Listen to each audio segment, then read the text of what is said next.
Click করুন অ্যাপের bell আইকনে আর সাবস্ক্রাইব করুন এবিপি আনন্দ। সব সময় থাকুন খবরে। সৌমিত্র চট্টোপাধ্যায়ের শারীরিক অবস্থার আরো অবনতি। আমরা এ বিষয় নিয়ে কথা বলবো আমাদের প্রতিনিধি ঝিলম করঞ্জয়ের সঙ্গে। ঝিলম, এখন কেমন আছেন সৌমিত্র বাবু, আর শারীরিকভাবে ঠিক কোথায় কোথায় সমস্যা রয়েছে এই মুহূর্তে, কি বলছেন চিকিৎসকরা? হাসপাতালের মেডিকেল বুলেটিনে জানানো হয়েছে যে গত কয়েকদিনের মধ্যে আজকে তার শারীরিক অবস্থার অবনতি হয়েছে এবং গতকালের থেকে আজকে আরো অবনতি হয়েছে। তার স্নায়ুর যে পরিস্থিতি সেটা গত এক মাসের মধ্যে তলানিতে রয়েছে বলেই চিকিৎসকরা জানিয়েছেন।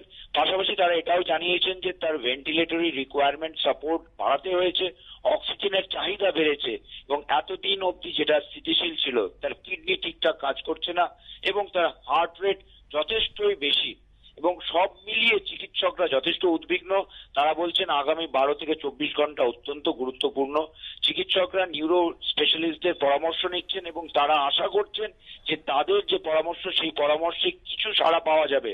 এর পাশাপাশি আজকে তার ডায়ালিসিস হয়েছে এবং তার আগামীকাল প্লাজমা ফেরোসিস হবে বলেও চিকিৎসকরা দাবি করেছেন।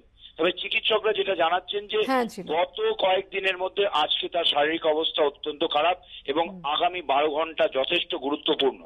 তবে আমরা প্রত্যেকেই চাই দ্রুত সুস্থ হয়ে উঠুক সৌমিত্র চট্টোপাধ্যায়। ধন্যবাদ তোমায়।